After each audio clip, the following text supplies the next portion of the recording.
For the session, we're going to be looking at QM reviews, quality matters reviews through the courses. And we're going to take a look at kind of where QM came from, and then look at the review rubric itself, and kind of look at all the different parts of it, how it's constructed, and talk about some examples of things you can do to kind of help meet those review standards in the rubric. And then we'll look at kind of future of QM on the campus and how we're going to institute our own program here. So QM was developed by Maryland Online through a FIPSI grant, and FIPSI grants are offered through the U.S. Department of Education. And these are secondary institution grants that are meant to kind of help institutions raise student performance competencies. And so this came out of Maryland Online, which is a consortium of community colleges and universities and K-12 entities. And now they are essentially a private entity called Quality Matters. And Quality Matters developed a rubric called Quality Matters. And it is a rubric just like that you would use to grade a student's research paper in your course. It's really no different than that. It's just that your course is probably more akin to a novel. There's lots of stuff in there, lots of content. And as such, you couldn't use a very simple rubric to evaluate it fairly. And so the rubric is pretty substantial. And so they've also got a whole kind of review process built into the rubric as well. And this is, at this point, it is targeting online and hybrid courses, although I know they are working on a face-to-face rubric as well. I don't know if that's completed yet or not. But in this instance, and especially on this campus at this point, we're going to be looking at only using it to evaluate online and perhaps one day hybrid courses. And so QM looks at course design, and that's really what it's concerned about, is course design. Now, in a real, air quotes, review, QM review, you would have a 3-member review team with a lead reviewer and then a subject matter expert and an additional peer reviewer. And those folks would go through and each individually review your courses and then get together and compare notes and provide a final review for your course. That's not something we'll probably do here. It's not something I've done previous. It's too hard. I tried to get 3 people together to review one course. It takes a long time to review a course. It's not a quick process. So, we generally are going to stick with 1 reviewer per course and just call it an informal review. Everyone who reviews courses will have to be at least peer certified reviewers. If you're a peer certified reviewer, it means you've gone through 2 levels of Quality Matters training, and then you also have taught online within the last 18 months. So it is not meant to be an end-all be-all. If you've got a QM review course, doesn't mean it's perfect, but it certainly is a big step towards delivering a good quality course. And keep in mind too, this is not the only rubric out there. There are lots of these. Chico State has a fairly well-known rubric. OLC, Online Learning Consortium, also has a course quality rubric. Blackboard has developed their own quality rubric as well. So there's lots of these rubrics out there, and so people have kind of gone through and pilfered the best parts of all these rubrics and kind of made their own. That's not something I'm interested in doing, but QM works pretty well, so we'll stick with that one. So a couple of graphics. The first one, you start with your course, you go through peer review, you get feedback, and either your course needs revision, the one on the left, and once it's revised, then it meets quality expectations, or it doesn't need to be revised and it meets it out the gate. I've had very few courses meet the review out of the gate, even when they're working with an instructional designer. Like, just inevitably, we're not perfect people. We always kind of miss one little thing or one little instance. But typically we get pretty close, and it's usually just a small fix here or there once you kind of get into the groove of what the rubric is asking of you, especially if you work with someone who's very familiar with the rubric as you can move through the course design process. You see this graphic with Quality Matters a lot. It's on a lot of their materials. So, you start with the course. You notice it's very cyclical in nature. So you know, move through the peer review. You get feedback. Either it needs revision, then it gets revised, and then it meets course expectations, or you get feedback and it's ready to go out of the gate. It meets course expectations, and you move back in and deliver the course. And so it's meant to be kind of a continual cycle of improvement. I think they want you to re-review your course every 2 to 3 years. Trust me, you have enough problems just getting every course reviewed once, much less trying to do it every 2 or 3 years, but we'll certainly strive for that. So what is Quality Matters not? Well, it's not about you. It's not about the instructor. It's not meant to evaluate you from the perspective of an instructor. It is really just about course design. It is just about course quality. We're looking at accessibility. We're looking at alignment. We're looking at readability. Is it easy to navigate? What types of assessment? It is not, do you have your credentials? Do you deliver the materials in the proper way? That's not what how many publications have you had in the past? That's not what this is. It is just about the design of your course. And if you work with the designer as you move through this, probably me at least to start, then we can account for a lot of these things as we design our courses moving forward. So this is what the rubric looks like. If you notice, it says 5th edition 2014. That's not out of date. That's still the current rubric. They usually revise every 3 to 4 years or so. So I would imagine there's probably a revision coming up pretty soon. I do have some handouts with the rubric on it. If you'd like some, please swing by the office. I can get those for you. These are physical things. Otherwise, I'd email it to you. They notice you've got all of the point values broken up there. The standards broken up, and then some point values assigned to each of those. And we'll look more closely at those in just a second.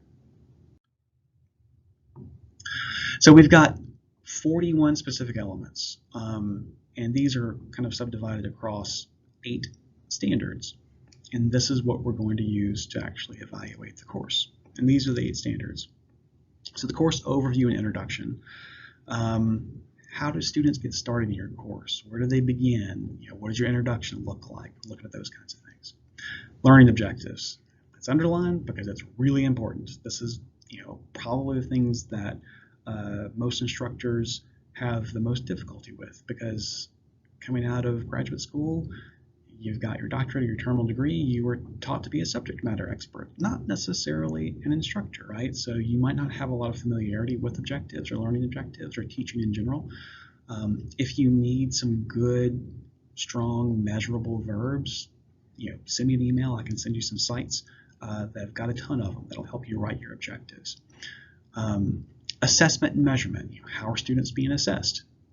Are your assessments aligned with your objectives? A lot of what Quality Matters is about is alignment.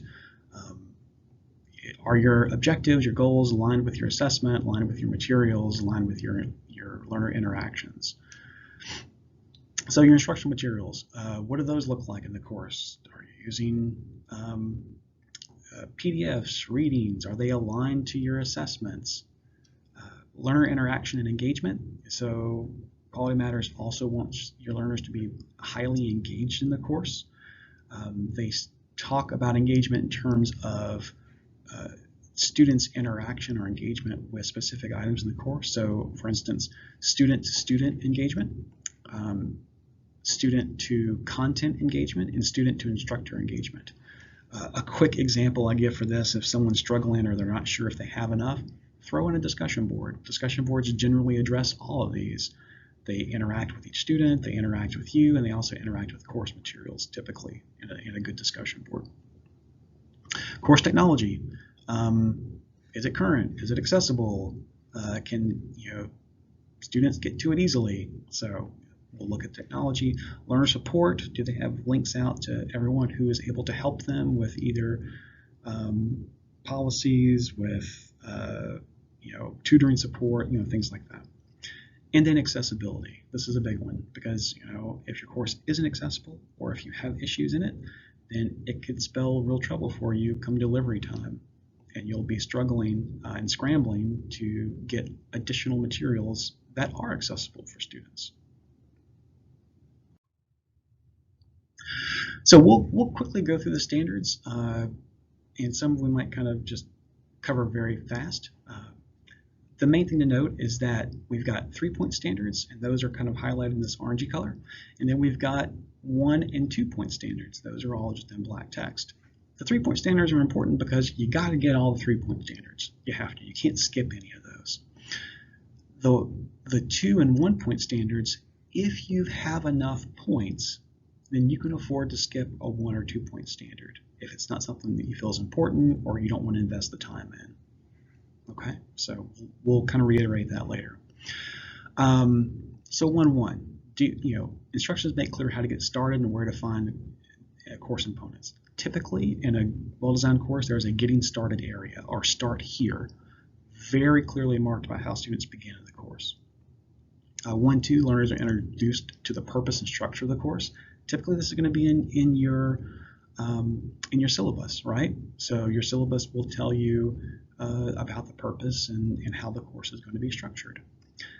Some of these other things like links to Netiquette, minimum technology requirements. So like we can prepare a templatized kind of course structure that's got a module that contains a link to a lot of these things, along with links to student support and accessibility items. And so we'll work on that. But just to be aware of, you need to have an etiquette statement in your course, and link to institutional policies. 1.4, 1.5, minimum technology requirements are stated typically from most courses. Can you operate a computer and a browser? That's it. But maybe you're in a discipline that they need coding, or they have to have a certain level of proficiency with video equipment, or whatever that's going to be. Make sure that students know that up front and that it's well stated. Your prereqs are listed in your syllabus typically, so that takes care of 1.6. And then what are your minimum technology skills expected? This is very similar to 1.5. So the minimum technology that they need for 1.5, and then their skill level for 1.7. Do you introduce yourself to your students? 1.8. That's a good thing to have. Some people do a short video, a little audio snippet. Some people just write a paragraph, link out to their own website, however you choose to do that. And then are learners asked to introduce themselves to class? 1.9. This works for most courses pretty well. They get to know each other. A lot of them will kind of see the same people in their classes over and over again. It may get tedious if you're working a cohort model where students kind of move through the classes together. They know each other by the second class or so. But this is always kind of a good practice to have, a good way to start the course off. So standard 2, learning objective competencies. Remember, learning objectives was highlighted earlier. It was underlined. There's a reason. It's important. So if you have really good objectives in the course, then the rest of your course should go fairly smooth. Your course design should go well. Your review process should go well. If you don't have good, solid, measurable objectives, you'll have difficulties, and it'll cause you to fail multiple points in the rubric. And so these are all 3-point standards. You have to get all of these. So the course learning objectives describe outcomes that are measurable. So these are maybe course goals. The kind of top level goals or objectives in the course are measurable. Now, again, if you need a link to measurable objectives, I can get those to you. Sometimes I have found that departments have specific objectives for their goals, and you have to use those. And there's some, sometimes they're not written with really great objectives. If you have to use those, that's not a problem. That's not going to cause you to fail a review. Or maybe sometimes your accrediting body says these are the objectives you have to use for these courses. That's just something sometimes you have to do. And so the next step, 2.2, the unit or module level objectives. So these are the next tier down. These are the objectives that are stated on each module. Are these aligned with your overall course goals, your course level objectives? Okay, if they're not, you won't pass. 2.3, are they all clearly written? Are they so dense that a PhD might have difficulty understanding what you're writing? These are for your students. They need to be able to read these and understand what they're supposed to learn, right? So make sure they're clearly written. 2.4, make sure that the relationship between the learning objectives and the course activities is clearly stated. A lot of times people kind of relate these back and forth like a numbering system. So if you've got a learning objectives 1.1, you just put that 1.1 next to the activity that it aligns with, and it helps to make sure that everyone knows that it's aligned together. But there has to be a relationship between the learning objectives and then the things you're asking students to do. And then finally, 2.5, are the learning objectives suited to the level of the course? You wouldn't have someone in an undergrad course doing grad level work and vice versa. So make sure that it's course appropriate, or a 1,000 level course, or 100 level course versus a 400 level course. Make sure that your objectives are appropriate to the level of course that you're teaching. Standard 3, assessment and measurement. The assessments measure the stated learning objectives. Again, this is about alignment. I can't tell you how many times I've gone through courses reviewing them, and so what the objective was, students will be able to identify all 50 states on a map, and then they never actually test them on that. So you've got to make sure that if you're asking them to do something, that you're going to assess them over it later. Is your course 3.2? Is your course grading policy clearly stated? Can people get to it easily? I see this a lot too, where it's not very clear how students will be graded in the course. Are tests worth 20% and homework's worth 10%, or do you have just a raw point value in the course, like 1,000 points total for the course? What is that? Is that going to be in your syllabus or in your course somewhere? And then specific and descriptive criteria are provided for the evaluation of learners' work and tied to the course grading policy. Basically, all this is saying is, how are you going to grade folks? If it's a multiple choice exam, you don't have to provide that. But if it's a research paper or a discussion board or something else, it's not enough just to say well, I'm going to give them a grade that I think is appropriate. How? Easy way to meet this: use a rubric. They will help you out in this standard every single time. It's the best way to actually go through and assess more subjective works that you may have students do, like portfolios or research papers or some sort of project-based learning. 3.4, are they varied, the assessments that you're doing? So are you having them do 3 objective exams in the course? And that's it, there's nothing else? I hope that's not the case. But if so, then you won't pass the standard. A better thing would be to say here's a discussion, here's a group project, here's a midterm and a final, and then finally a research paper. So you've got a lot of opportunities there, a lot of kind of varied levels of assessment that you're having students do. And then 3.5, multiple opportunities to track their learning progress, just to say so for instance, in the course that I teach, the lit course, students have a little 5-question reading quiz they do every single week, and there's 16 weeks. There are 15 of these learning quizzes in the course. So that's 15 opportunities for them to say yeah, I'm on the right track, or no, I'm not. So do you have those in your course? Are those available to students? Instructional materials. We've got 2 3-point standards here. Are they aligned to your learning objectives? Or are you having to read stuff that's not even mentioned in your learning objectives? It doesn't assist with their learning objectives. Be aware of that. 4.2, the purpose of the instructional materials and how the materials are to be used for learning activities are clearly explained. Just so that students understand, why am I reading this book? What is it going to help me do? Why am I reading this article? What is this for? Why should I watch this video?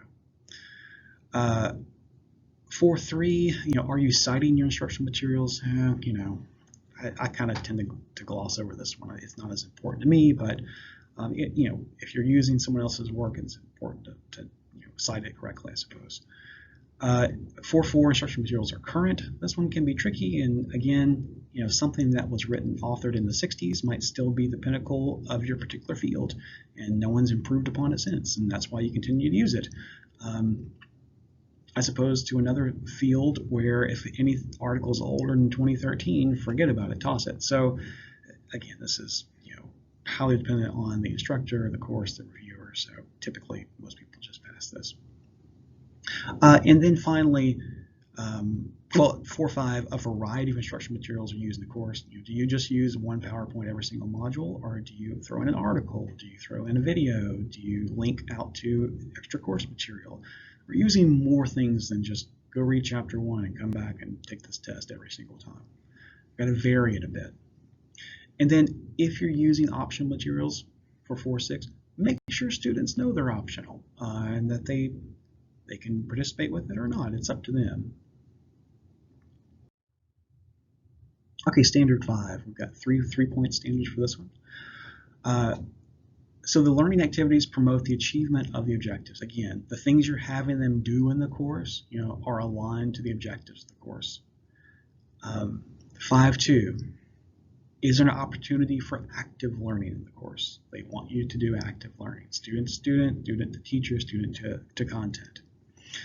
And then what is your 5.3? What is your response time and feedback on assignment policy? Is that in your course? Is that in your syllabus? I know for myself, I typically tell students that I'll return most work within a week, and then I will, maybe for a research paper or something longer, it may take me 2 to 3 weeks to grade that assignment. Make sure they know that in advance. And then the requirements for learner interaction 5.4 are clearly stated. If you want them coming into the course every single day, make sure and tell them that. If you want them to participate in discussions every day, tell them that, or create a wiki or blog in their journal every single. Whatever your interaction requirements are, make sure that those are stated for the course. Standard 6, 2 3-point standards here. So the tools in the course support the learning objectives and the competencies. So don't put things in there that don't help support your objectives. First of all, it's just too much trouble to throw those things in. Number two, it may confuse students, right? So make sure that the tools are contributing to them achieving the learning objectives. And do the tools promote learner engagement and active learning? Most of them do. If you're using Big Blue Button and interacting with students that way, guess what? You're promoting learner engagement. If you're using discussion boards, that technology, that tool is promoting learner engagement. 6.3, they are readily attainable for all the technologies you plan to use. This is typically not an issue, but maybe if you're doing some weird, strange version of SPSS somewhere and it's hard to find, you may want to reconsider that. Or some weird video codec they have to use to watch a particular video. Be careful of things like that. 6.4, technologies are current. This usually isn't an issue. Technologies update so quickly and move so fast that they typically stay current. I haven't run into this problem a lot. And 6.5, links are provided for privacy policies. This comes back to, if we move to a kind of a templatized course structure, we can have privacy policies for all the tools that we use here, like Moodle and Big Blue Button. They all have accessibility and privacy policies, and we can just have that stuff in a module ready to go and import in your course, and it'll help meet the standard. Standard 7, learner support. So, is there a link out to the technical support that students can expect? Easy to fix. Again, we can put this in our kind of pre-made module for online courses. Course instructions articulate or link to institutions' accessibility policies. Again, we can put this in our pre-made module for online courses. Easy to do. So how can they get academic support services on campus? Where's the writing lab? Is there a math lab? Where can they get help if they need it? Just provide a link out for that. And then student services and resources, so like advising and career counseling and things like that. We can just post a link to that page. It'll help meet that one. Standard 7 is usually fairly easy to meet. And then finally, Standard 8. It's a quick one, but it's a very important one because this addresses accessibility and usability. Course navigation. This is one you would think would be easy, but it's not, because people all have very different or wildly different ideas about how a course should be laid out.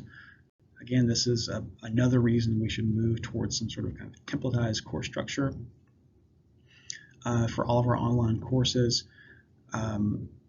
Think in terms of a classroom setting. So if a student walks into the first class and the desks are all in rows, they walk into the second class and the desks are in circles. They walk into the third class, there are no desks. You're supposed to just stand against the wall. So like each time you move to the next class, it's a different way to have to interact with the environment. The same applies to an online course. Is it easy to navigate? Is it easy to understand as they move from course to course? It needs to be, and if it's not, then you won't pass the standard.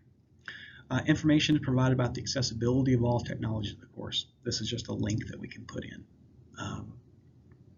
to the course to relate back to accessibility policies. Do you provide alternative means of access? So, for instance, if you're using a PowerPoint and you have a student who is sight impaired and you've got a bunch of images in there, if you don't have alternative text on those images, then the screen reader the student's using will not be able, it'll just come to that image and say image 01 and then move to the text. If it's an image of a farm, then you need to put it's an image of an idyllic farm on the hillside country with a red barn in the back to make it accessible. If you're getting PowerPoints and documents from the publisher, a lot of times these will already have alternative text or alt text built into the document, but if not, it's something you may have to do yourself. Course design facilitates readability. This kind of comes back to 8.1 as far as navigation, but if you're using crazy fonts and crazy text colors and choices, and it's hard to see, and like it can be an issue. Most people don't do this, but I have seen it before, especially with regards to like coloring, and sometimes people make some odd design choices. So, and then 8.5, course multimedia facilitates ease of use. This is fairly straightforward, not typically an issue. So those are all the standards. It's a lot. It is a lot. It takes a while to go through a course. Typically, I ask that reviewers complete a review within a 4-week period. So the course is assigned, and they've got 4 weeks to complete the review process, because courses are big, dense, meaty things, and they have a lot of content there, and it takes a while to go through them. And really, this is just about getting better online instruction, a more uniform, a more well-designed product for students to participate with. Once we begin to institute a review process here on campus, we'll probably do something like this. So I know it's difficult to read, but this is just a spreadsheet, and it's got the QM rubric built into it, along with they've got annotations on each of the standards, and really the annotations are just kind of examples to provide you with some ideas to help meet that particular standard. This is just for internal use. The reviewer would go through and award points based on that, give you feedback on how you could adjust that standard, and then provide this rubric back to you, and you could then provide feedback how you fixed the standard or how you disagreed and that the standard was already met. Just as another shot where you see, if you mouse over one of the cells there, it provides the annotation there. So how do you pass a review? It's a total of 99 points are possible for a review. I don't know why they couldn't have just put in one more point somewhere to get to 100, but that's okay. You've got to get 85%, and so that means 84 points overall in order to pass a review. Remember, you have to get all of the 3-point standards as well. So that means after you get all the 3-point standards, if you have, and you've got enough 1 and 2-point standards, and you're at least 84 points or more, and if there's a 1 or 2-point standard you don't want to meet, you don't have to. It's not about getting a perfect 99 score. It's really about, did you meet that threshold for success? If you did, you pass the review. Next. That's it.